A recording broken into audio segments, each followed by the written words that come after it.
work. Well, I mean, I'm not mad because I tried. I got cussed out. Are you crazy? Holy shit. He's like, are you stupid? And I'm like, well, I was in the military and there was, people in the military. Better look. Probably just more than I have some the notes on here. Love this, man.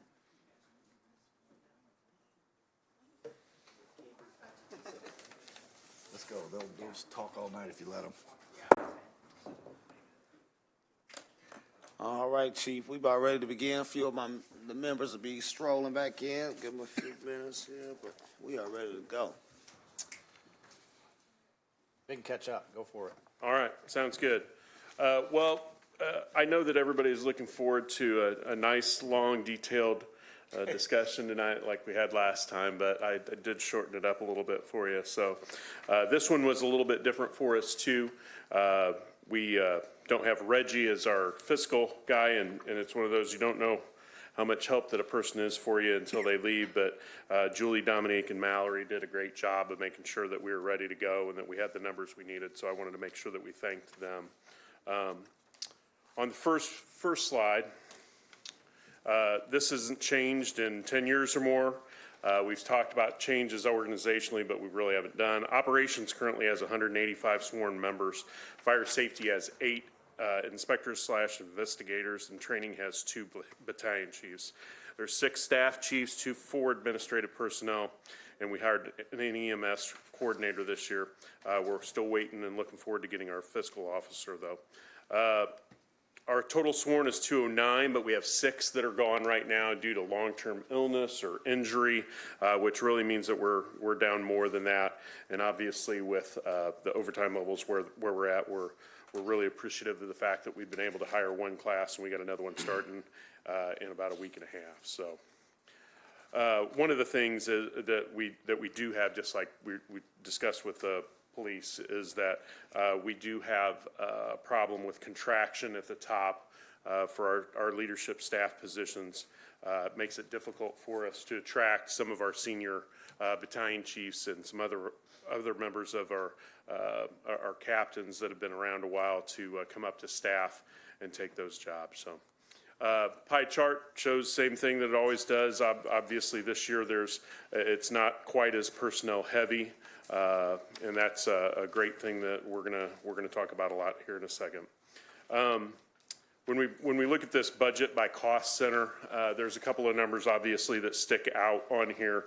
If you look on the far right part where it's the percent variance, and a couple people said, why would you let those numbers stay in there? And I said, well, Julie put them in there and I'm not changing them. So, there are a couple of numbers that I just wanted to make sure that everybody was understood what they meant.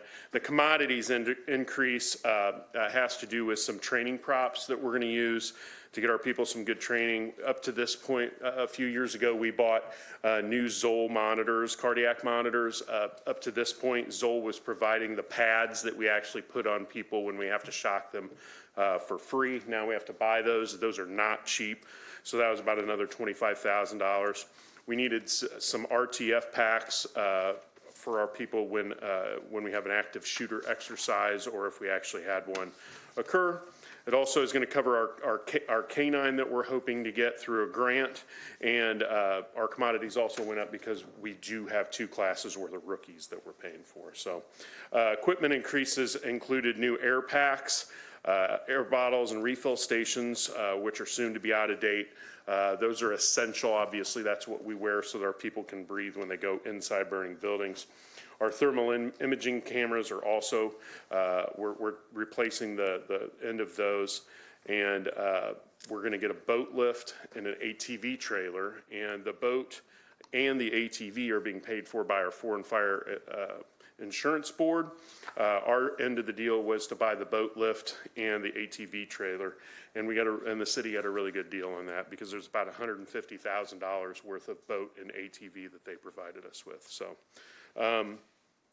electronic data processing and the communications, which you can see is a whopping 915% increase. That's because we got a lot, we're trying to get new EMS software, which is going to make mineable data, which obviously with what's been going on with the ambulance service in town, what we really need is mineable data, and what we have right now just doesn't do that for us. We also are getting some tablets. We're setting up a Pearson lab so that we can test our own people. And we have the preemption system. We have more sections of preemption system in there, and the paging system, which seems like the annual. We put it off one more year.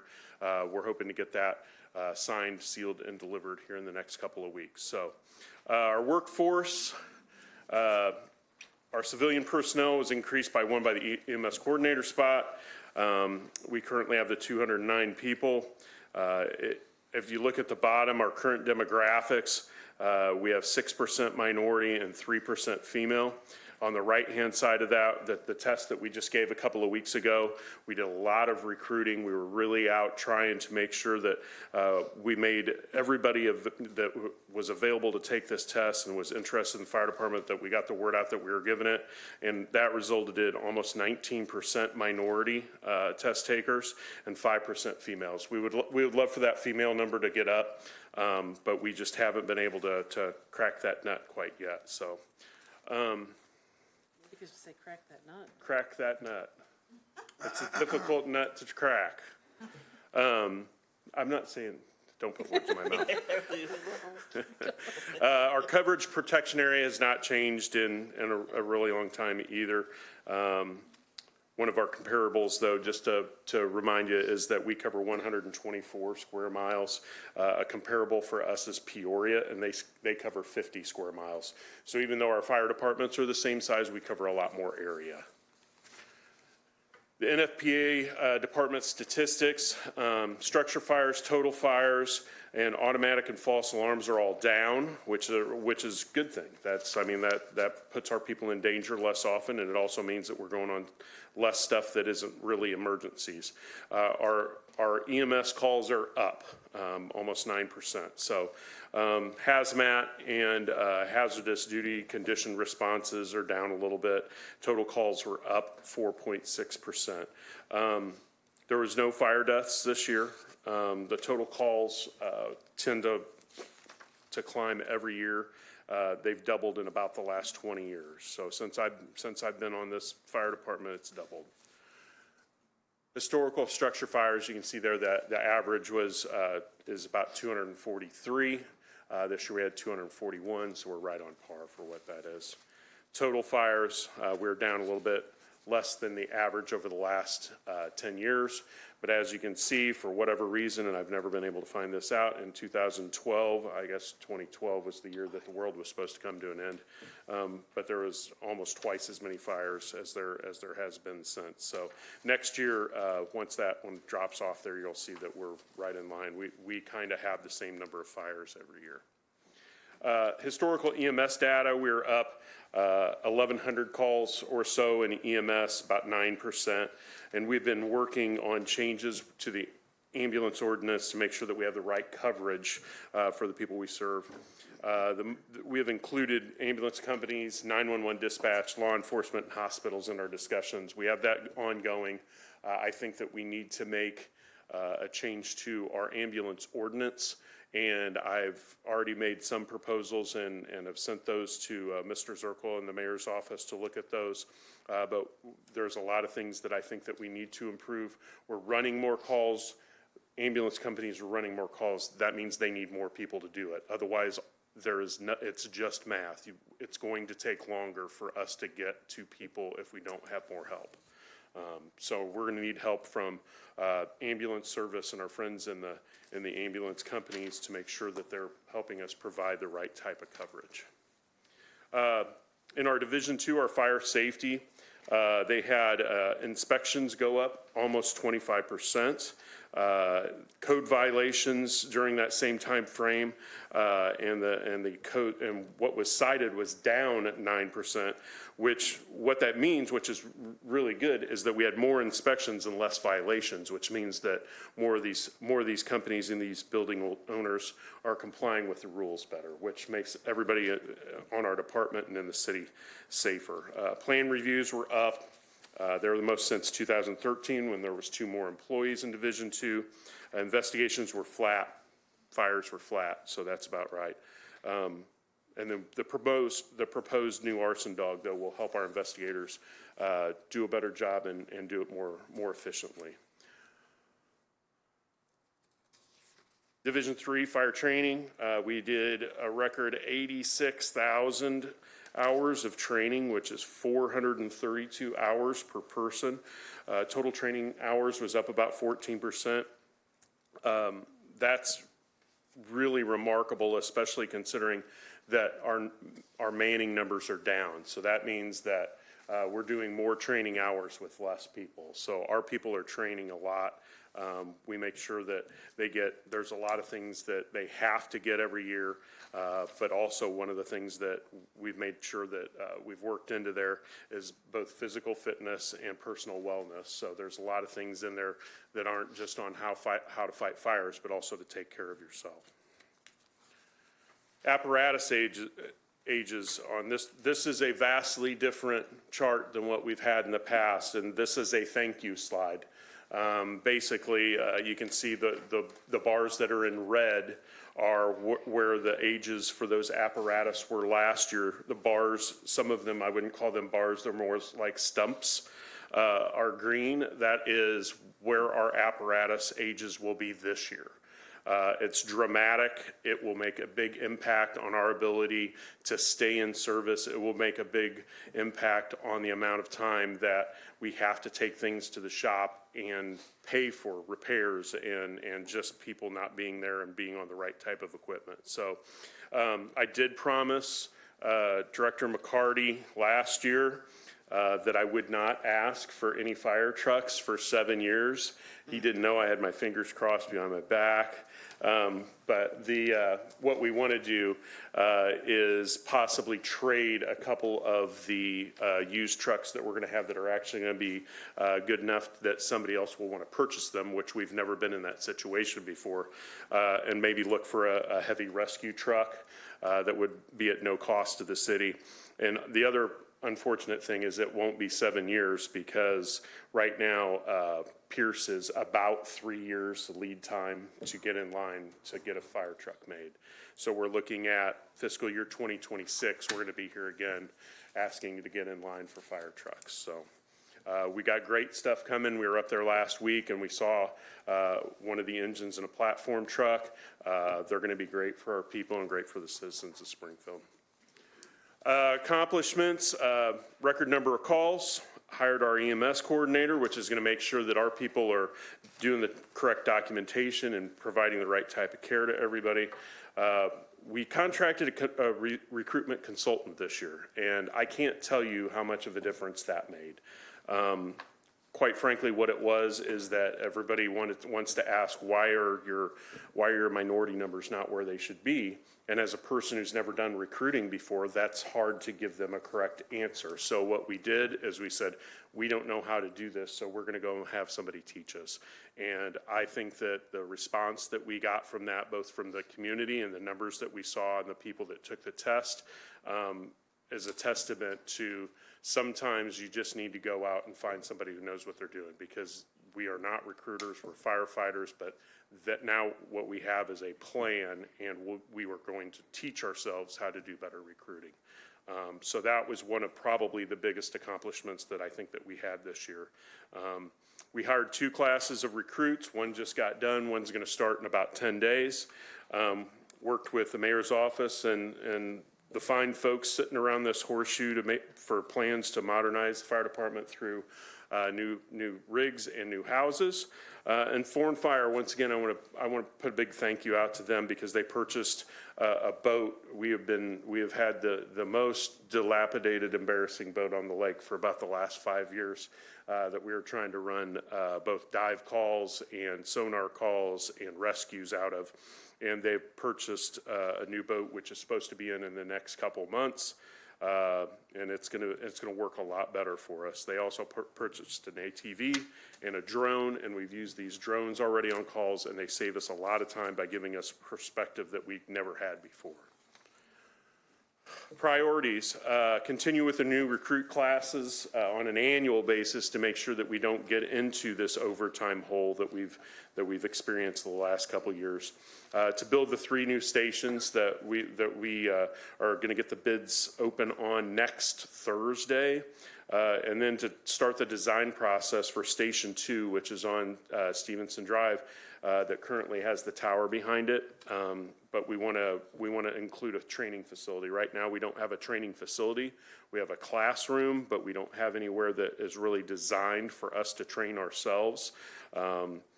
So that's one of our major priorities, and Foreign Fire has also expressed interest in helping us with that. Station 11 is going to be remodeled this year, and we're looking at options for Station 10 out on the fairgrounds to see whether we need to look at moving that somewhere other than on the fairgrounds. We want to revamp the EMS and ambulance system in coordination with the 911, the ambulance companies, and our hospitals. We want to continue to bang away at mental wellness.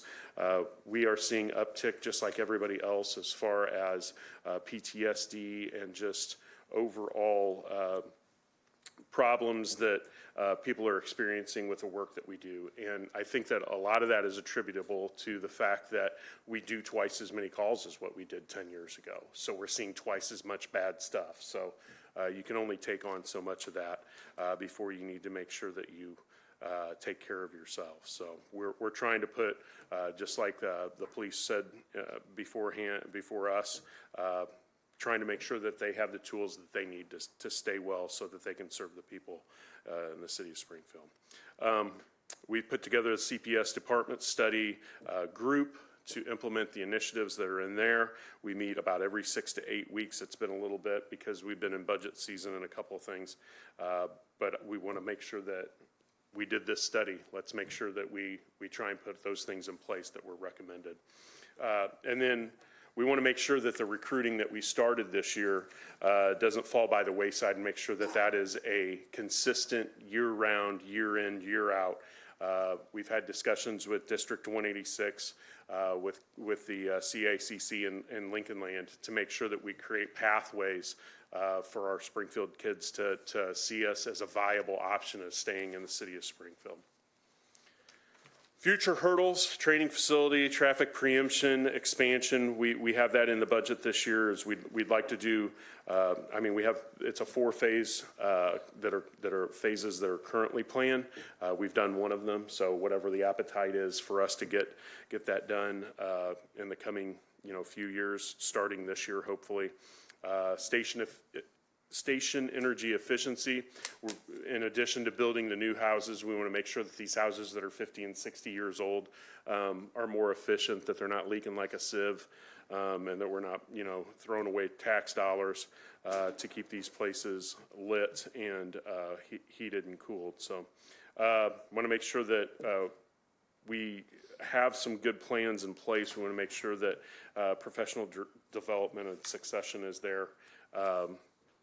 Continue the diversity improvement strategies within our department, buy a couple of things there, and improve our overall firefighter wellness. Last couple pages are just a picture of a rendering of what stations 8 and 13 are supposed to look like. What about 6? And that's what I have. I don't have a picture of 6 right now, but I'm happy to send that out to you. It's canceled. Oh, we're not, dude. Well, it wasn't 9 minutes, but it wasn't 25. All right. Well, we have Alderman Hanauer first. All right. Thank you. Real quick, I'm concerned a little bit because, as always, our overtime. You know, it's always been a big concern of mine. And this is where I really I'm very concerned, not only for their overtime, but for our fund balance. Because last year we added $750,000 to the overtime line, and they've still gone over approximately $2 million. We've added people, and we're told that it's supposed to help on the overtime cost. I'll be honest with you, I hope it does, but I don't think it will. If you look at the overtime cost for what they're projecting, we put in this year 2.1 million, and if we go based on what we pay this year at the final, we're 1.5 million short. That's a percent. That's 1% of our fund balance. So now instead of 16, we're at 15. And then if you really look at it, and maybe I'm wrong, and I would not argue with Julie at all on it, but if you look at, we got to put 2.2 million, so there's roughly 1.5% of fund balance that we, instead of starting out where we were last year, we're down lower because and I assume we're getting it soon. When are we getting? We usually get about this time our annual overtime cost. It'll be on the first reading. But my point is, so we're starting down low. So now instead of 15, we're at 14 or 13.5. And you know, I guess what I'm saying is this doesn't reflect our true cost, because if it did, we would be putting in 3 whatever million to take care of those costs. For 5 years now, we've fooled ourselves. We've absolutely fooled ourselves because we keep shorting the overtime line, and we know we do it. And we do it to try to help out the fund balance. Well, guess what? It comes back. And so we're going to get hit with the $2 million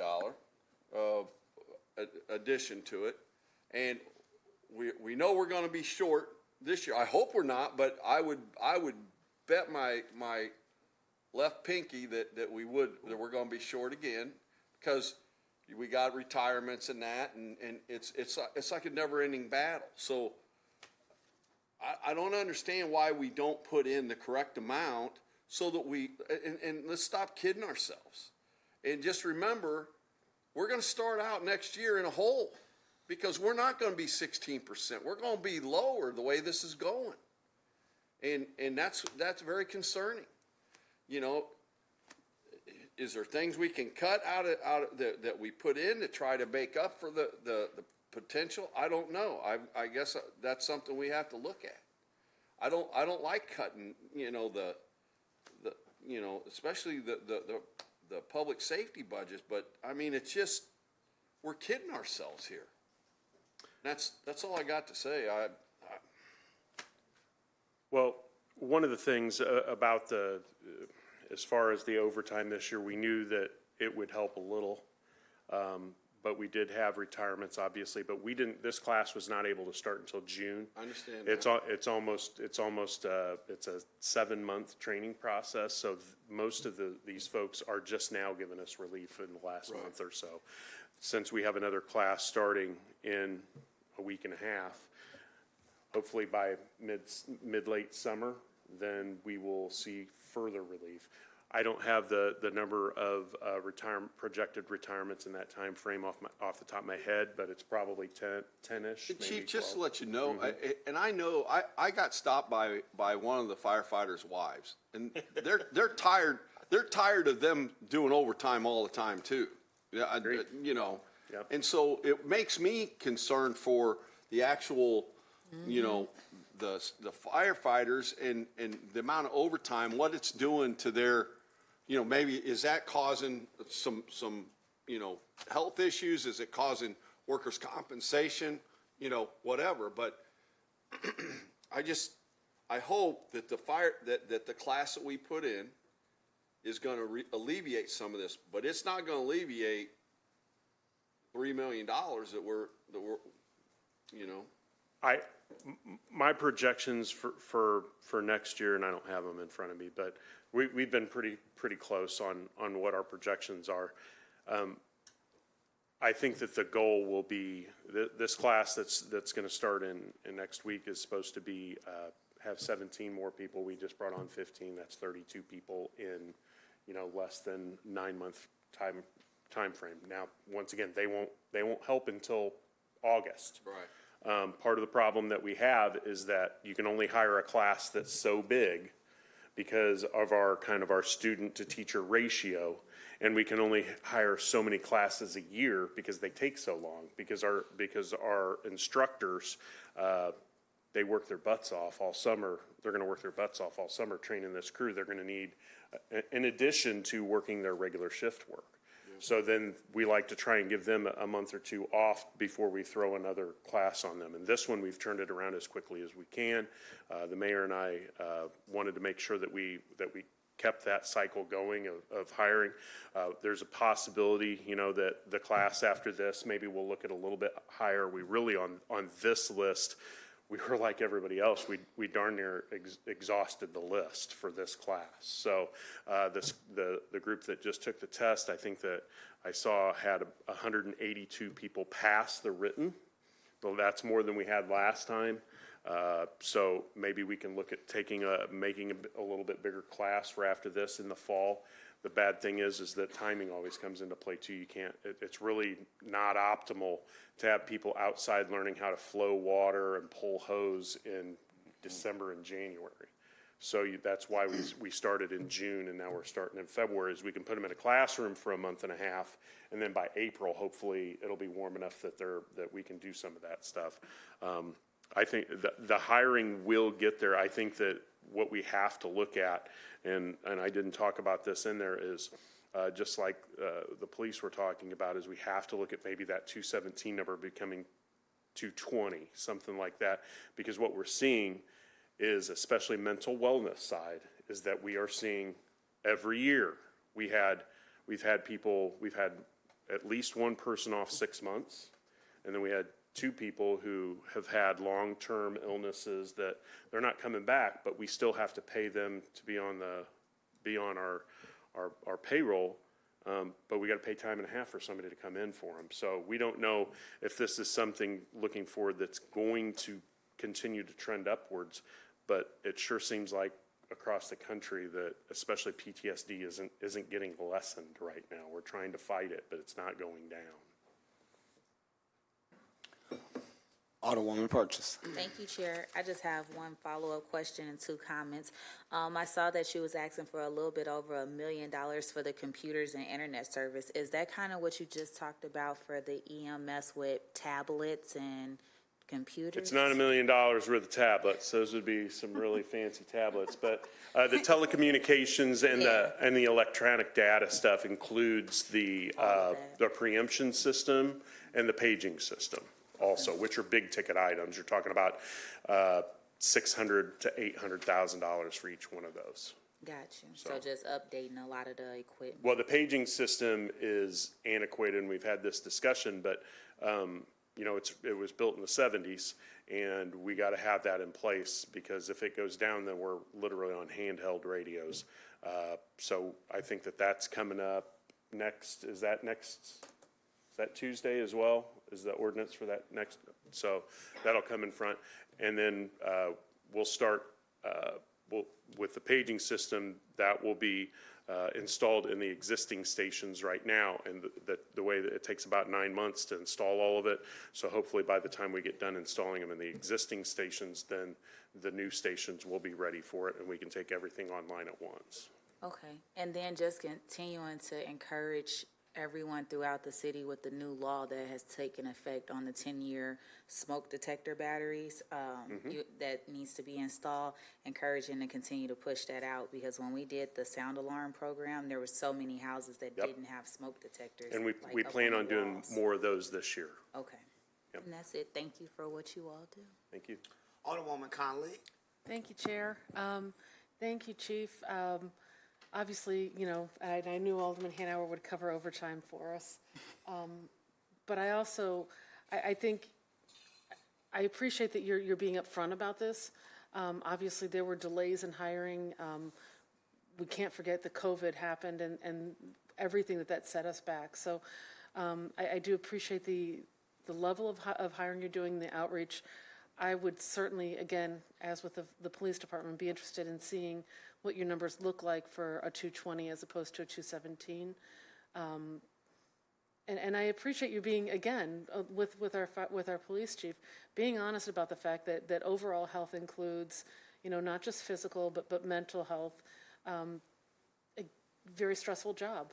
You guys don't just go, it's not just fires, it's medical calls that involve people at, some of their most stressed out and difficult moments. I have heard nothing but praise and appreciation from my ward. People, if you want to be popular in Ward 8, you can talk about the Springfield Fire Department, your response rates, the compassion that you show, not just on fire calls, but also on these medical calls, it really makes a difference in this community. The EMS, the emergency medical services that we get from our fire department are critical. I have multiple, senior living facilities in my ward, and the security of knowing that we have our fire department to respond to those calls is huge. That said, I did see, I appreciate, and Alderwoman Purchase kind of touched on this, you guys, you hit the numbers in increases. I think that's the highest increase in your telecommunications, that equipment line. I think you probably got, was that the biggest increase anyone had in their budget this year for just pure numbers? Well, percentage-wise? when you're going from 40,000 to 900,000, it turns Yeah. into a big number quickly. The percentage increase, give Yes. yourself another gold star for that. That's a Right, massive. yeah. That is a. Wasn't really trying to set the record, but No, we'll take I know. it. You do what you do. But that's not an ongoing expense. We're going to see that a Right. massive drop next year Right. in your budget. That'll be like some huge negative number, right? And what we're doing is getting you to be a more modern fire department. Correct. Appreciate that. Yeah, let's see, I don't think I had any other questions. The overtime is a concern. Absolutely the hiring. We need to see, I'd like to see what those numbers look like for 220. I'd like to see where that puts us.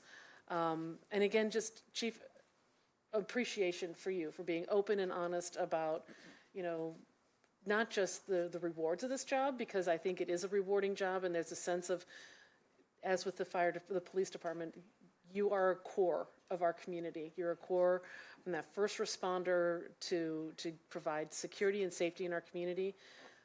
But there are consequences, there are costs that come with that. And I hope that your staff, all of your staff, know that we appreciate the work that they do, and certainly encourage your efforts to make sure that their entire health is addressed, and that we're keeping our community healthy and safe. And I appreciate that very much.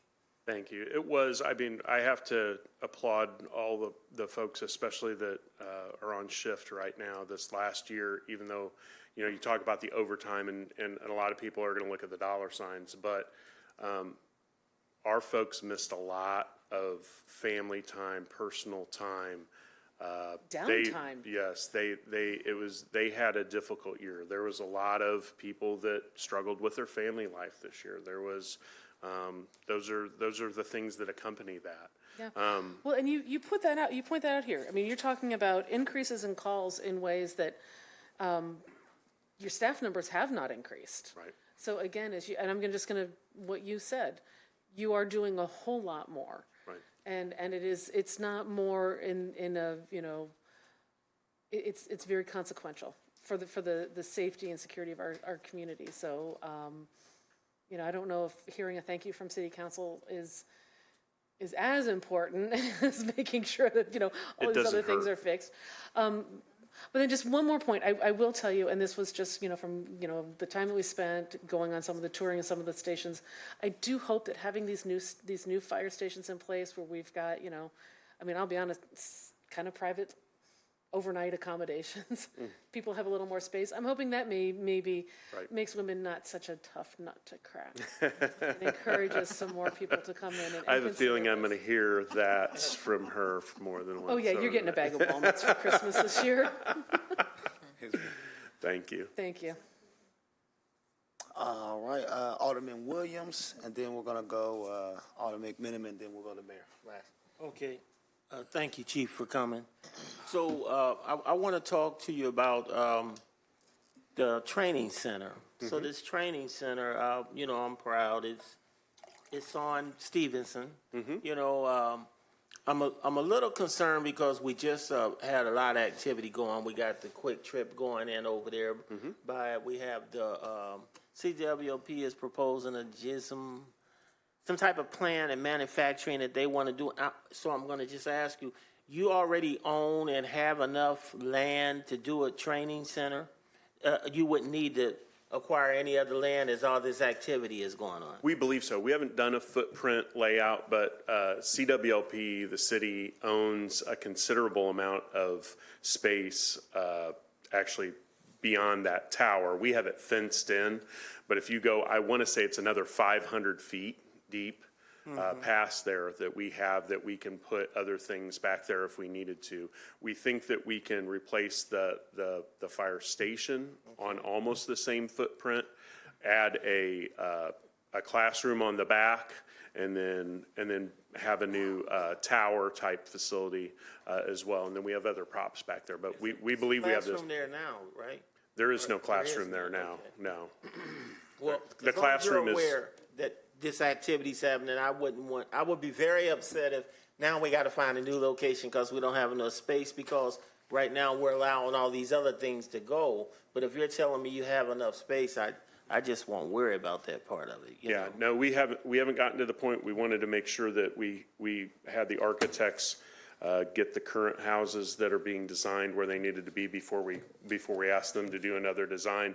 But one of the first things that we will do, and they've been on the property and got a feel for it, and I think that if it would have been inadequate size-wise, they would have told us right away. Okay. But one of the first things we'll do is, will it fit?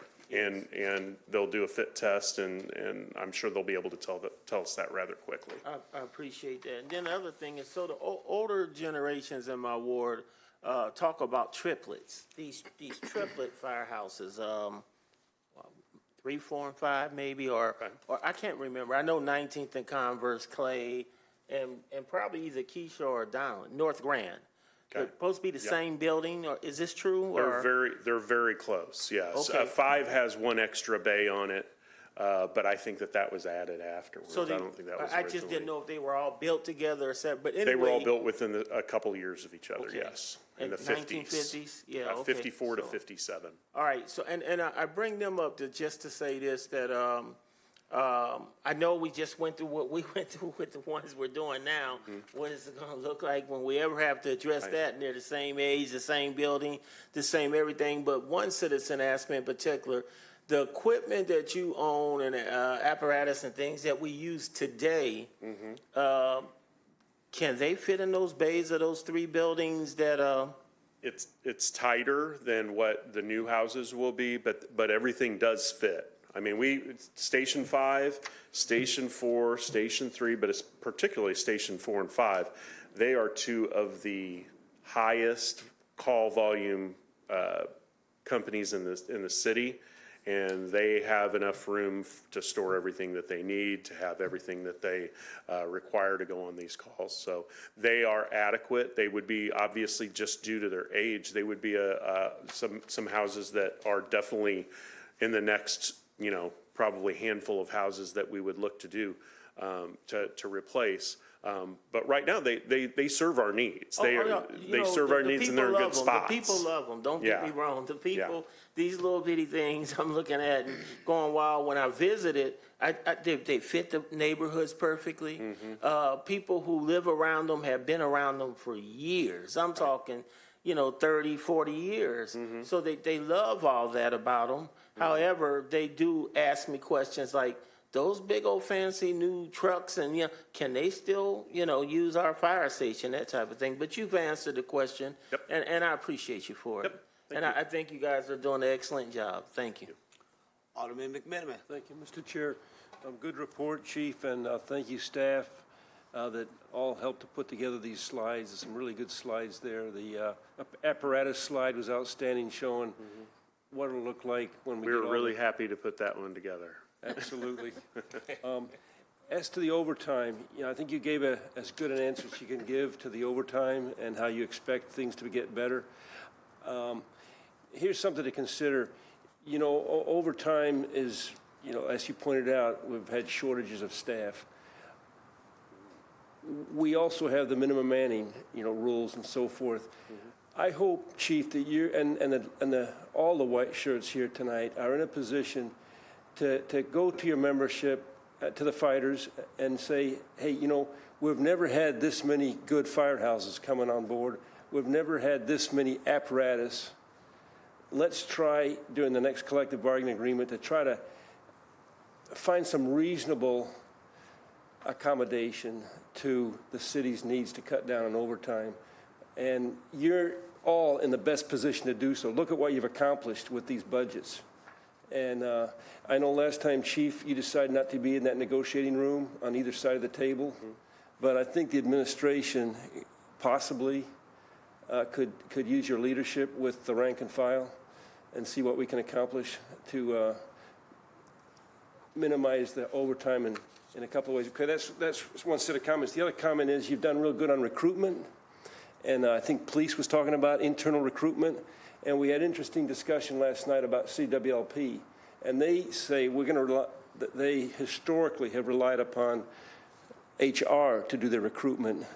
And I think they need to kind of look at what you're doing and look at what police are doing and say, and if they need a new position within CWLP, because they've got a huge retirement issue coming down the road with a lot of senior people about to jump out. So, but you're doing a great job in recruitment, so Appreciate that. well done. Had a lot of help. Mr. Mayor, before you go, can I say go just a ahead. few things and let you finish? I compliment you on your recruiting. I said that last week, and in passing, I think you have really met the challenge, and you and your whole crew. I appreciate you guys. The people that I know have that go to the training or the open houses, they loved it. They enjoyed themselves. They stayed, a little bit longer because it was friendly, especially at Firehouse number 5. In the future, I want to build right there where Firehouse 5 is at, but we'll talk about that down the line. I'm just going to go quickly here. When we had the fire at the Goodwill, we had to wait, and get a dog, to really search that. Yep. And that concerned me a little bit, just because I felt like, when something like that happens, we want to really get in there as soon as possible to find people. Right. And is that a normal, or is that just it was cold that day and we couldn't get them? As far as our people not making entry? No, I'm or talking the about dog. as far as getting the dog here, to really search for those. So the cadaver dogs are kind of a niche product. I mean, they're not everywhere. So in addition to it being, was it Christmas Eve? Right. Christmas Eve. It was hard to get people to respond because some of them will not run those dogs in certain temperatures, and that we did run into that a little bit too. We had to wait until the temperatures were better. And an unfortunate way for that we have to look at it too, though, is that at that point, it was no longer a saving type of situation. It was a salvage situation. So when somebody offers us something that will, if we were to find somebody who is lost in that fire, it would give us closure. So we're kind of at their mercy as far as whether they're going to let us use their dog on that. So I think that was an unusual circumstance. We've only used cadaver dogs a couple of times, but we definitely respect the fact that they don't want to put their dogs in dangerous situations either. I totally understand. I just wanted to ask, just in case we need to look at something like that. And I'll say this without going into it too much. I think looking at the calls and looking like where we're at, we are definitely in the EMS business somehow. And I think, you know, I'm given a packet, I've been reading it over and stuff, and, you know, I don't know if we need to pilot it or test it out in the future or see how that works. But I think that there's gonna, you know, I mean, if we're saying that, you know, we're gonna change the ordinance, and, you know, I'm probably sure it's gonna say that we're to respond to all EMS calls and things of that nature. I just think that we're gonna come a time to where we do that.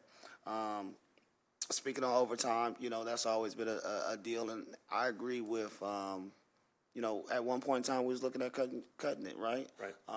But it wasn't based on people; it was based on some other things, and you guys did a good job articulating that it just wasn't there. So it is what it is. We have grown to such a point where we need more money for our fire departments. You know, I talked to a guy and he said, you know, it's going to come one of two things. You know, we're either going to have to cut it at some point in the future, or we're going to have to raise some taxes somewhere. And he asked me straight out. He said, would you pay 50 cents or $1 to continue to have the level of service? And I would, you know, pay that, you know, whether that's on CWP or whatever. Hopefully, you know, hiring more people gets it, but, you know, the structure that is set up with tele days and military leave, that's an honorable service. We want them to go defend our country.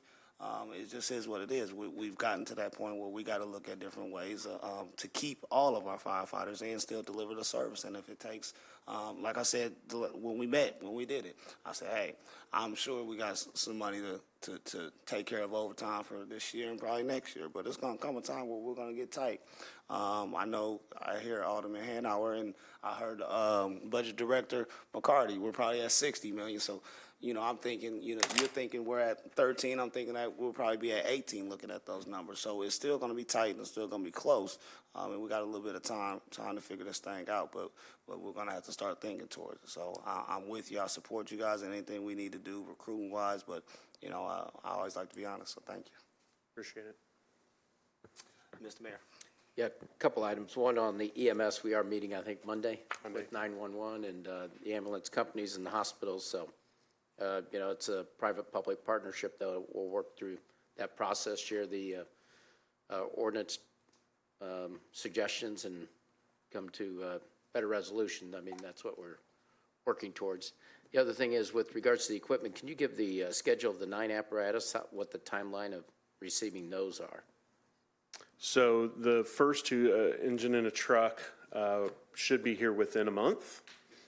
Then we have 2 other engines that are supposed to be here in March. And then after that, we're going to have, fire truck, another truck in August, and then the last 4 will be delivered all in August. Is that September? So by October, we should have everything. Now, it takes a couple weeks for us to put all the customization in them, as far as like how we put our tools and make sure that they're secure in all of the compartments and whatnot. But generally, we turn those around in a few weeks.